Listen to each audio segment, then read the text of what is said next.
Picture this. You're walking through a prehistoric forest with lots of ferns, huge trees, and weird lizards everywhere. And suddenly, something tiny runs across your path. And no, it's not a baby T-Rex. It's a dinosaur the size of a cat, covered in feathers, darting between the plants. We usually think of dinosaurs as giant, earth-shaking monsters, but a lot of them were pretty small.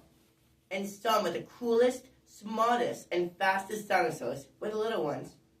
Small dinosaurs had an important ecological role, showed adaptations, and are helping scientists understand the link between dinosaurs and birds.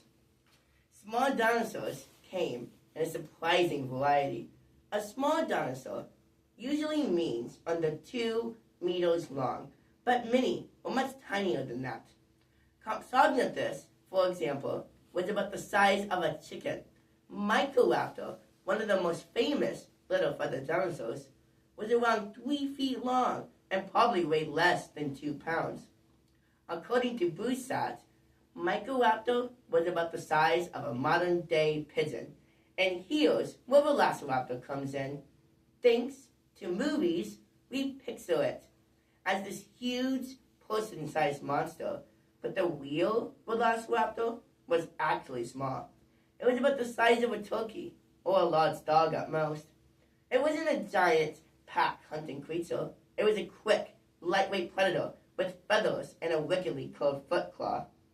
In other words, it fits perfectly into the word of small, fast, intelligent theropods. There were also small plant eaters, like Lesothosaurus, showing that being small wasn't just for predators. These tiny dinosaurs lived in forests, deserts, and coastlines, proving that they were incredibly successful. Small dinosaurs also had some amazing adaptations. A big one was feathers. A lot of small dinosaurs had feathers for warmth or display. Microraptor takes it even further with feathers on its arms and legs, making it basically a full-wing glider. Being small also helped them survive. They were fast, agile, and good at hiding. Some had sharp claws for climbing trees. Others had long legs built for sprinting, and their lightweight bodies made them surprisingly athletic. And in some fossils, scientists could even see hints of color or patterns in the feathers, possibly used for camouflage or communication. Finally, small dinosaurs matter a lot to scientists. They play a huge role in understanding the dinosaur to bird evolution story. Many scientists, including Whitmore, have explained the evidence for the idea that birds are dinosaurs. One piece of evidence is that the inner ear of modern birds and small dinosaurs are very similar. Some of the traits that show up in modern birds, like feathers, lightweight bones, and nesting behavior, are easiest to study in these smaller dinosaur fossils. The study of small dinosaurs also fills in some gaps about ancient ecosystems. Think of them like the small mammals and birds today. They hunted bugs, scavenged, spread seeds, and helped keep everything in balance. And because their bones are small, sometimes we find more of them than we do giant dinosaur bones. That means scientists can have a much clearer picture of how they lived. Small dinosaurs weren't just tiny versions of the big, famous ones.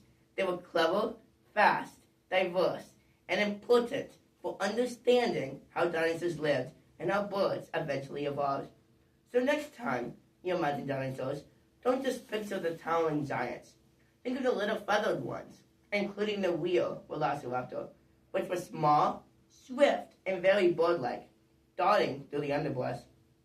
Honestly, they might be the most interesting dinosaurs of all.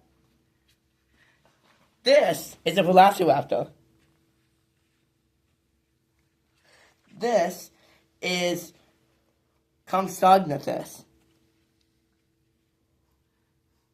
This is Lesothosaurus. This is a Microraptor.